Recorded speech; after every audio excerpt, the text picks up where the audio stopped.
Hi, this is The Greatest Story Ever Played. I'm Dan, and today we are going to be talking about Episode 2, The Lost Lords from Game of Thrones, the Telltale series.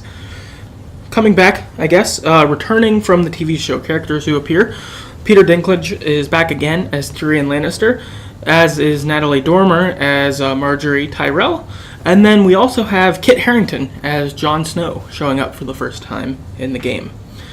And this episode, like the last one, you end up playing multiple different characters. In this episode, you end up playing as Mira Forrester, Roderick Forrester, Garrett Tuttle, and Asher Forrester. So what I'm going to do this time is I'm actually going to just take each character's story and just do that all at once and then jump to the next character and what their story was. I think that it's easier to keep in line instead of kind of bouncing around like the episode did. So with that, we will start out in King's Landing with Mira. And Mira is writing up wedding invitations for Marjorie, who is soon to be wed to King Joffrey. They talk for a little while, and Marjorie ends up leaving, and Mira has an opportunity to forge a letter, either to send it to someone who she needs to have allied with her family or not. So your option is to forge the letter or not do it. And I decided not to forge the letter. 76% of people did this. Only 24% of people did forge the letter. I didn't do this. I didn't see the gain. I think that Mira being in King's Landing, I think she can kind of help her family in Ironrath from afar, but if she gets seen as not loyal to the crown, then her cover will be busted. Marjorie Tyrell won't be able to help her. I thought last time in episode 1 when we tried to do stuff, that was probably as far as we could go. Otherwise, we probably got to play it more cool. So I did that. After this, Sarah, I think, and Mira, they end up going to the garden. So Sarah is another one of the handmaidens for Marjorie Tyrell. They go there, and Sarah has some of Cersei's wine that she apparently had stolen, and she wants to tell Mira a secret. She offers Mira some wine, and I decline it because I don't want to get involved in stealing from Cersei. She's not a person you want to be on the bad side of, for sure. While sitting there and drinking, Tyrion stumbles upon us and asks what we're doing, where we got the wine from. We end up giving him some, and he recognizes it's his sister's, so we're a little concerned that we could get busted. But Tyrion then decides, Mira, hey, come meet with Lord Whitehill's men with me, his merchants, because they're trying to sell the timber from Ironrath that they took last episode.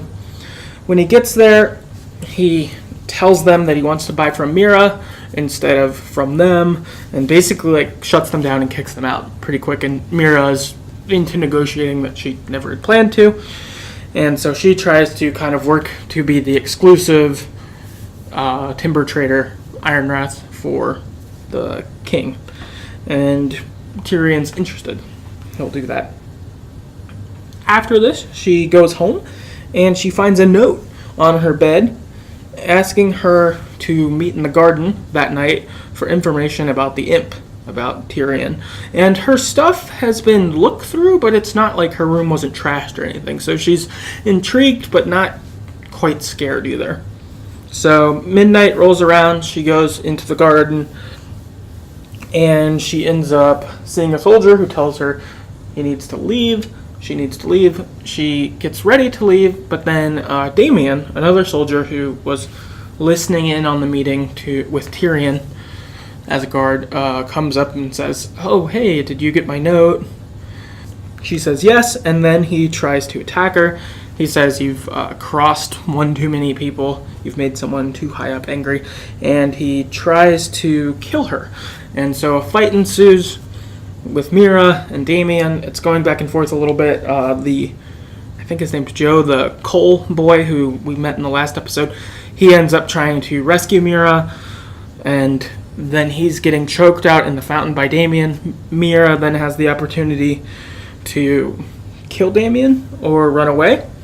And I decided to kill Damien, to kill Mira's attacker. I didn't want Joe to die, as he helped us previously. Also, this guy was going to kill us. I don't know who sent him or anything, but if he's dead, then maybe this will be over.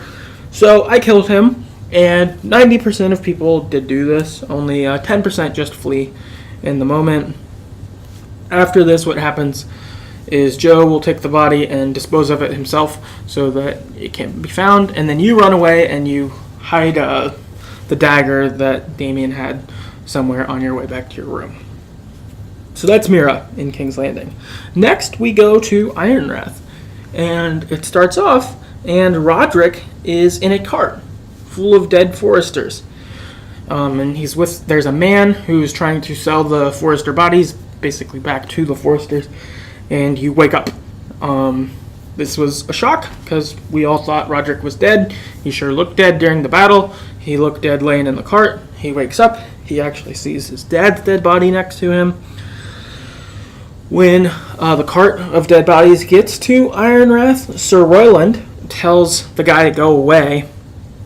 Like, get out of here. What are you doing trying to sell us these, you asshole, basically. Roderick, though, sees this as his only opportunity to not get thrown into the river after being, because Ironrath didn't take the dead bodies. So Roderick, uses his elbow to basically fall out of the cart so that they recognize, oh my god, this is Roderick and he's alive. After this, Roderick has surgery to repair his wounds, of course. And he ends up waking up and hears Talia, his sister, humming. He then, embraces Talia. They have a nice reunion. And then Roderick is helped by Talia to get to the council meeting that was going on. And you go through kind of an intense... Lord Whitehill's soldiers are there, and you kind of make your way to the council meeting, but you're obviously in rough shape. But you make it there, which was good. You end up having a council meeting to figure out what to do. Should we fight these people now? Should we keep them drunk? Whatever. We decide to keep the soldiers drunk to buy us some time. Meanwhile, there's another family, the Glenmores, who Elena was pledged to be married to Roderick before this all went down. Now, though, of course, there's at least sort of a war going on, or potential for a war. And Roderick is not as handsome as he once was. His wounds are bad, but he also has a big, scratch across his face. He's not looking great. He's not the young hot dude he was before, I guess. So they're a little worried, will she still want to be married or not, with the political climate, and also he's not looking as good. And he's injured. If he's a crippled king, potentially, is that desirable? So they try to weigh out the council thing, but Roderick asserts his authority. He says, I'm in charge, and kind of sets the tone. He's able to show some real leadership, which was cool. After the council meeting, Elena actually shows up at Ironrath to talk to Roderick. And you have the opportunity to try to convince her to stay married. Let's keep our engagement. Let's do this. We can be allianced, etc. And I was able to get her to agree to stay married to Roderick. In it, I recall it on past times, I guess, when they were, I think, teenagers or something. They had there was a festival that their two families were at, and they stayed up all night dancing, and it was really great and romantic. And so I went with that angle, and she was like, I am, and I was honest with her, through it too, we do have issues with Lord Whitehill's people, but and a war could happen, but I'm not trying to just bring you in to be my ally. I care about you. So that's the route I went, and she was into that. So Elena agrees to marry Roderick. That's great. 48% of people had this happen. 52% of people had Elena refuse to marry them. So I don't know if they maybe were dishonest or went too much with the let's be allies, but not as much the I'm into you and I actually care about you route. That's my guess. I'm not sure. Chris on Twitter wrote in, though, and he said that she only agreed to it on my second playthrough. So the first time she rejected his betrothal as well. Shortly after this, Lord Whitehill shows up, and just trying to make a fuss of everything, being an asshole, as he has been. And he says that I will let your little brother Ryan come to the funeral of your little brother, Ethan, who got killed, and your dad. I'll let him come, but you need to bend the knee and kiss my ring. I rejected this. I thought that trying to play it more diplomatic, it didn't work last time. Of course, Ramsay Snow's a psycho, so maybe that was a bad play last time anyway. But I didn't want to do that. I didn't think Iron Wrath could afford doing anything but being strong. So I stood up to Lord Whitehill and was like, I'm not doing that. You're just a guy, basically. So I stood up to Lord Whitehill. 70% of people did this. 30%, on the other hand, bent the knee and did kiss Lord Whitehill's ring. So some discrepancy, but not a ton. Chris on Twitter said that he kissed Lord Douchehill's ring. So he was one of the 30%. Must have felt that that was the right move to keep things okay between Iron Wrath and Whitehills. After this, we go up to the wall with Garrod. And Garrod arrives at the wall, and he meets some other 2B Rangers. He meets Finn. This guy's an asshole. Supposedly, he got sent to the wall because he was having sex with some lord's wife, and then that lord found out, and so he killed him. And so that's how he ended up here. We also meet a guy named Cotter, who is a thief. He got up there for stealing something. And then we also meet Frostfinger. And Frostfinger is one of kind of the officers of the Night Watch. His role is to train the new recruits, to help divvy them up as to where they should be. After this, you end up doing some varying training exercises. You get to do some archery. You do some sword fighting. You end up doing a barrel lift. And kind of showing your stuff to Frostfinger if you're capable or not. In this time, before this, Finn was being kind of an asshole. Then when you were doing the barrel lift, that was the last one I did, and while I was carrying it, Finn pushed me to try to make me fuck it up. So there was difficulty there. He's an asshole. Don't like him.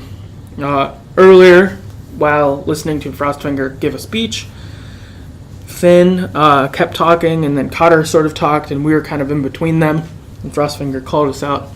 It felt like a moment in school where the teacher's like, "What are you doing?" It was one of those, except with a Night's Watch, so that's obviously much scarier. And we end up just saying it was our fault. We don't blame either one of them. We just take the blame at that point. So far I felt like we were trying to be kind of one of the boys. But then after going through these training exercises and Finn is an asshole, I'm kind of like, all right, I don't like this guy. I don't care if you're one of the Night's Watch. I'm over it. Then we find out that Cotter steals Finn's knife. He shows us, and I don't say anything to him. I don't tell him to give it back, but I also don't congratulate him, basically. Of course, after this, Finn realizes that his knife is gone, and he accuses Cotter of stealing. And you're given the opportunity to either stand up for Cotter, or you can give Cotter up to Finn. And I stood up for Cotter, and I end up fighting Finn, and get some stuff going with him. 95% of people did this. Only 5% of people gave Cotter up to Finn. And of course, right, Finn's an asshole. I think if he wouldn't have pushed me before, I don't know if I would have went against him necessarily. But because he did that, I was like, I don't care if Cotter's a thief. Like, he's at least one of us. You're just a prick. And maybe you need stood up to be able to get in line. I'm not sure. So we fight him. We beat him up a little bit. After the fight, Jon Snow ends up taking you on top of the wall. He says he needs a man, and he takes us. We end up talking with Jon Snow, and he tells us that we need to get along with the other recruits, that most of the people who are here are thieves and murderers and rapists and people like that. That's who's on the Night's Watch. We need to be able to get along with them, whereas us, we were a squire to a lord, so we're going to be better at fighting and be fancy, and almost be able to be ostracized if we can't become brothers with these people. You need to become brothers with people. That's what Jon Snow sells us, and it's cool because it's obviously a mirror image of what Jon Snow himself went through when he got to the Wall. At first, when Jon Snow got to the Wall, people were like, oh, you think you're important because you're a Stark, but you're not important at all. You're just some fucking guy up here, basically. So Jon Snow had to go through it himself, so it was cool having Jon Snow mature and things like that, and become Lord Commander, I believe, at this point, and he's able to give you instruction on how to be a good Night's Watch person and make friends and stuff like that. It was cool. It was a good moment. It was cool being on top of the wall, too, and getting to kind of see out. Of course, it's a game, so it didn't look as awesome as in the show, but it was still pretty cool. So that was good. It was nice seeing Jon Snow. He's definitely one of my favorite characters, so it was cool seeing him. Lastly, we go across the Narrow Sea to be with Asher. And Asher and Beska are hanging out in a bar, getting ready to redeem a ransom.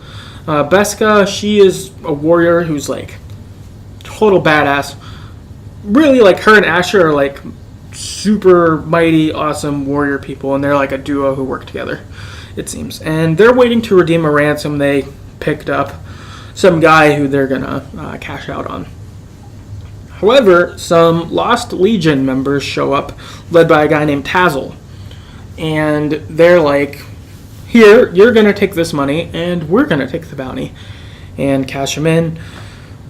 We say that we won't do that. Tazzle, though, ends up killing the hostage. I think so that we can't redeem him as an alive person, maybe. And a fight breaks out. We start killing some Lost Legion guys, and we end up having an opportunity where Tazzle gets knocked out. We cut off one of his hands, and we can either step on his ribs and hurt him and leave him, or we can step on his neck and kill him and leave. I killed him because I thought no loose ends was the best way to go. Unfortunately, after that, we're getting ready to leave, and more Lost Legion people show up. The fight continues, and it's looking a little questionable, but then Uncle Malcolm shows up and saves them from last week after he got sent. He shows up in the nick of time, kills like one last guy, and then Asher, Beska, and Uncle Malcolm are on the run to get out of the city. While talking, Malcolm tells Asher what's going on, that he's there to get Asher, and he's also there to get a sellsword army to fight for Ironrath. So he needs people to fight on behalf of Ironrath, but then he says, we need someone to lead them. And so far, I played it a little more modest, saying that, like, Beska could lead them, I kind of played it that way, and I thought that would be a good way to kind of build up my partner, because I want her to, be with us. I think she's kind of long-haul person I want to be with Asher. And Malcolm, of course, says that his dad and Roderick are dead because Malcolm left before Roderick was back. So he doesn't know Roderick's alive. On the other hand, Malcolm does not know that Ethan is dead. So Asher's got a little bit old information, but he knows shit's going down at Ironrath and they're going to need help. So now Asher, Beska, and Malcolm are going to head to another city where Dany Targaryen is, because she has some people who are her soldiers who apparently owe Asher a favor. So we're going to try to link up with them. Alright, so that's episode 2, The Lost Lords, on Game of Thrones. So if you have any comments, thoughts, feedback, games you'd like us to see do in the future, whatever, please email us at TheGreatestStoryEverPlayed@gmail.com. You can find us on Facebook at facebook.com/TheGreatestStoryEverPlayed, and on Twitter at StoryEverPod. And we will see you next time.